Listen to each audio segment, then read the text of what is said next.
Donc on passe tout de suite la parole à Christian Babuzio, qui est président de l'Institut de santé. Donc Christian Babuzio, vous êtes un spécialiste reconnu, renommé des données de santé. Donc je le disais, on ne parlera pas de l'article 47 et de l'open. Vous mettez où vous voulez, monsieur Babuzio, soit à la tribune, au pupitre. Et vous allez nous faire part de votre vision sur ce qu'on appelle big data, algorithmes et tout ça. Qu'est-ce que ça va donner, à votre avis, 2025 pour les médecins et les patients? Bien, je pense qu'effectivement, dans la vaste fresque des changements technologiques, les données de santé, c'est quelque chose. L'irruption des données de santé, c'est évidemment quelque chose de très important dans l'univers, dans vos univers et notamment de médecine libérale. Et c'est vrai que cette irruption des données de santé qui s'accélère provoque, me semble-t-il, deux types de réactions chez les uns et chez les autres, ou parfois dans la tête même d'un certain nombre de professions de santé, de professionnels de santé. La première attitude, c'est une attitude, au fond, de demande d'avoir des données, y compris à nous, Institut des données de santé. Eh bien, il y a des chercheurs, des syndicats professionnels, par exemple, qui demandent à avoir accès à des données de santé pour bénéficier d'un certain nombre d'innovations. Et puis, il y a une autre attitude qui est une attitude de crainte, voire de rejet, d'appréhension, parce que le libéral, notamment, a l'impression que tout ça, tout ce flux de données, cette masse de données qu'a tout le monde, ça va être à l'origine d'une sorte de contrôle social renforcé de la part non seulement de l'État, de l'assurance maladie, des ARS, etc., mais aussi des patients eux-mêmes, de l'opinion, et donc un réflexe d'appréhension, voire de rejet. Alors, qu'est-ce qu'il en est exactement? D'abord, et comment, à mon sens, faut-il prendre les choses dans la perspective d'avenir que vous disiez?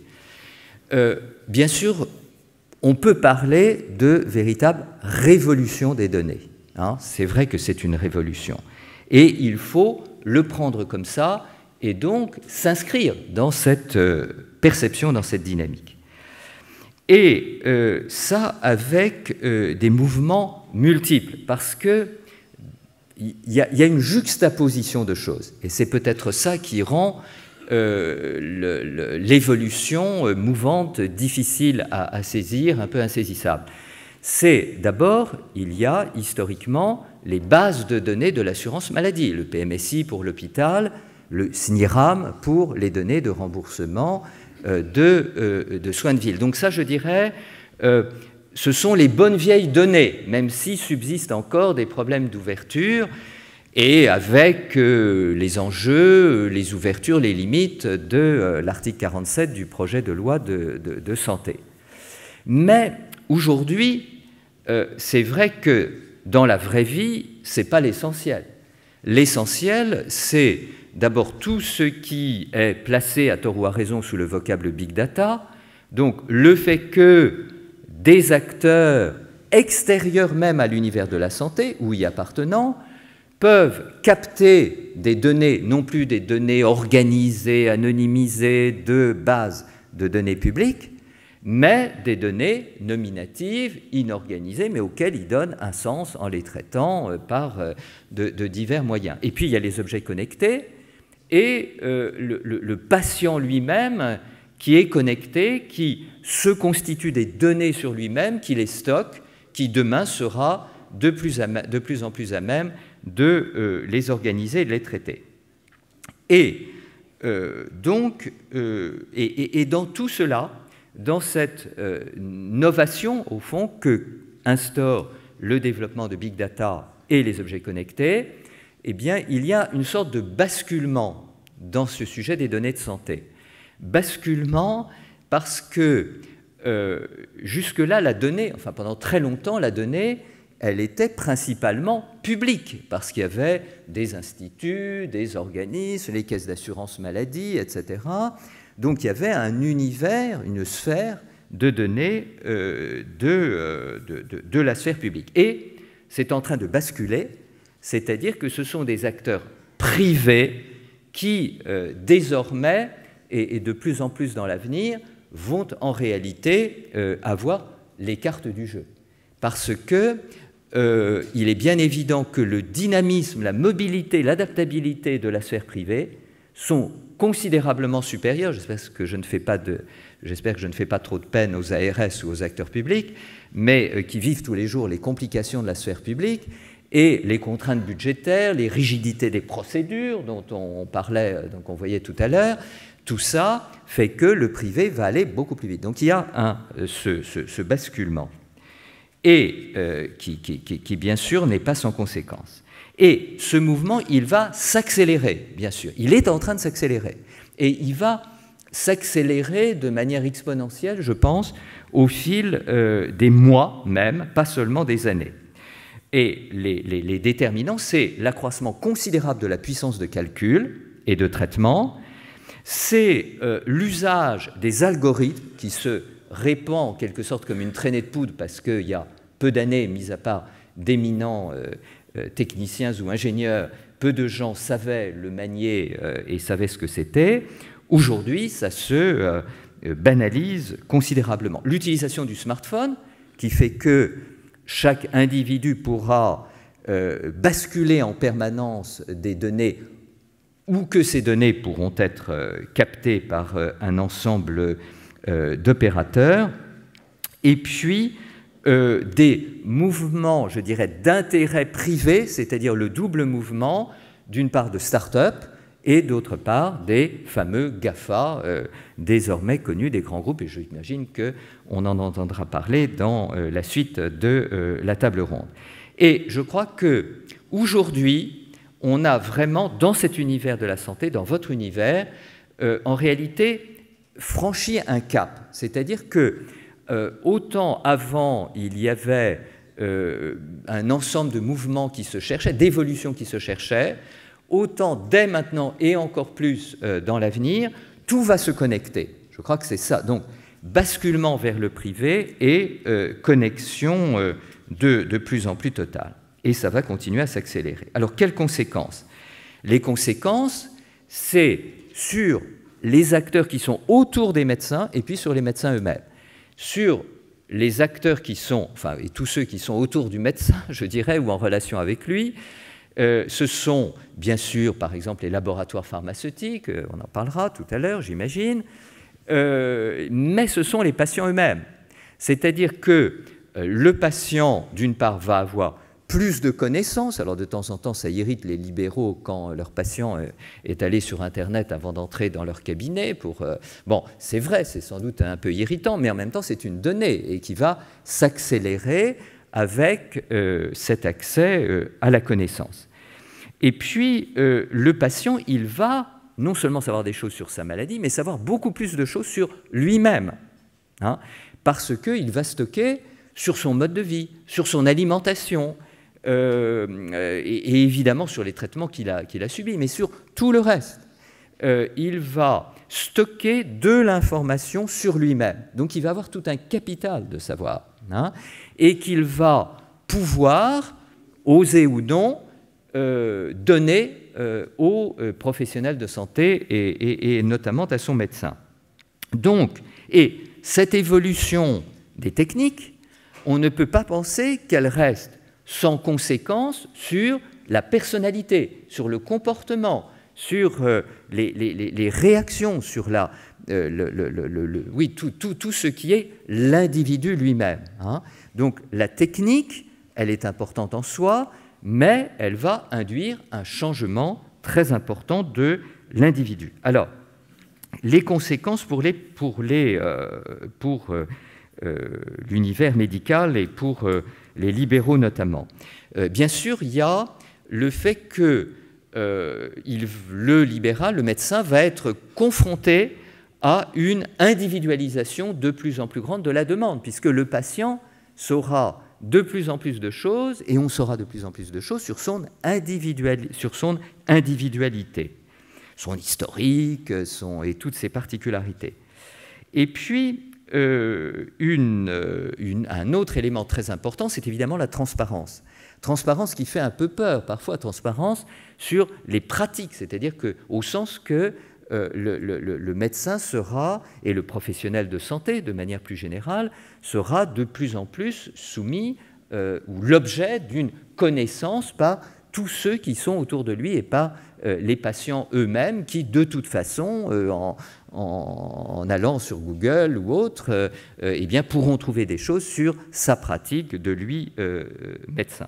Et c'est bien ces deux mouvements-là d'individualisation et de transparence, donc avec cette crainte de contrôle social qui est, au fond, l'appréhension d'un certain nombre, je crois, de professionnels libéraux, si on veut voir les choses en face. Alors, comment faut-il réagir ? Je pense qu'il faut d'abord voir que c'est une opportunité fantastique, c'est-à-dire que pour les médecins et les professions de santé, parce que c'est une chose fantastique pour la collaboration qu'on prêche, enfin que la sphère publique, les organisations professionnelles, pour beaucoup, prêchent depuis très longtemps, mais qui, jusqu'ici, est quand même en partie restée au stade de l'incantation, hein, pas totalement. Il y a bien sûr beaucoup d'expériences pratiques. Mais ça va devenir nécessairement beaucoup plus collaboratif, et donc c'est une chance, une opportunité potentielle qui peut être saisie. Et puis, un intérêt supplémentaire du métier, une valeur ajoutée, si j'ose dire, supplémentaire du métier. Et je crois que c'est ainsi qu'il faut que les professions s'inscrivent. Alors, par rapport à ça et dans l'avenir, quelques pistes justement de choses qui me paraissent à faire pour s'inscrire pleinement dans ces évolutions. D'abord, il y a la question de... Parce que je pense que les médecins, ils seront comme nous tous, comme chacun, hein, ils évolueront par eux-mêmes, parce que le mouvement, ce mouvement vers les données, c'est un mouvement qui s'auto-entretient lui-même et auquel nous tous, nous initions ou nous nous améliorons chaque jour. Mais c'est vrai que la formation aura évidemment un rôle essentiel à jouer, je pense. Et donc, il faudra que le contenu de la formation initiale, permanente, s'adapte à cette connaissance du maniement des données, premièrement. Deuxièmement, et peut-être en relation, c'est que tout ça, c'est quand même un rôle pour les organisations professionnelles, les organismes professionnels de manière générale. Mais je pense que pour les syndicats professionnels, pour tout ce qui fait l'univers, y compris les unions régionales que vous représentez, c'est évidemment et aussi d'ailleurs pour l'ordre des médecins, hein, ce sont donc pour tout cet univers qui structure la profession, je crois que c'est un terrain qu'ils doivent vraiment investir et pour pouvoir aider leurs mandants sur ces terrains-là. Alors, troisième piste, évidemment, ce sont en revanche des précautions à prendre. C'est-à-dire que personnellement, je trouve qu'il est extraordinairement légitime que les professionnels de santé, dans le souci de respect du secret médical, insistent auprès des pouvoirs publics sur les nécessités d'avoir une plage suffisante de respect de ce qui est le secret professionnel dans le dialogue singulier avec le patient. Et je crois que c'est important pour les professionnels et pour les patients aussi. Et donc, ça doit être un sujet de discussion avec les pouvoirs publics, y compris dans le cadre de l'actuelle loi et de ces textes d'application, parce que infiniment de choses, l'article 47 de la loi dit des choses, mais infiniment de choses seront dans les textes d'application, vraisemblablement.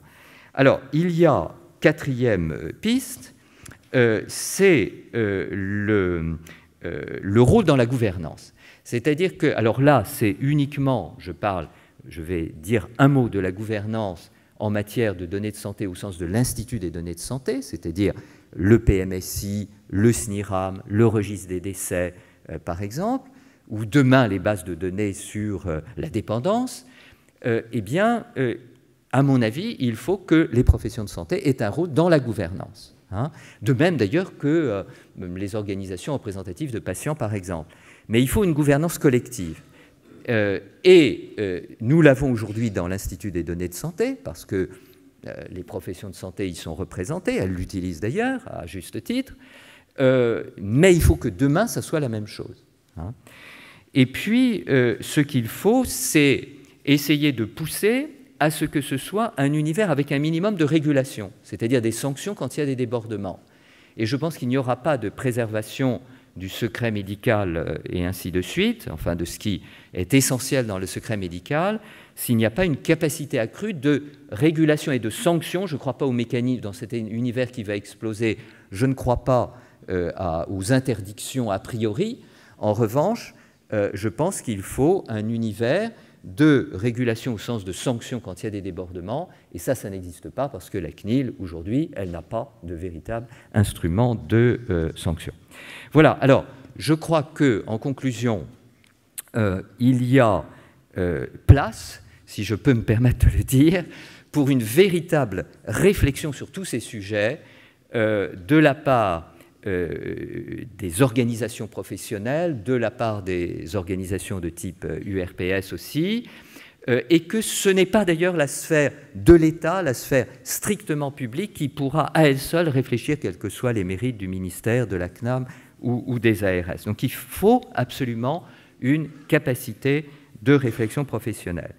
Et puis, je dirais aussi que cette évolution, cette révolution des données de santé, même dans l'avenir, je ne suis pas persuadé pour ma part qu'elle remette en cause l'exercice libéral.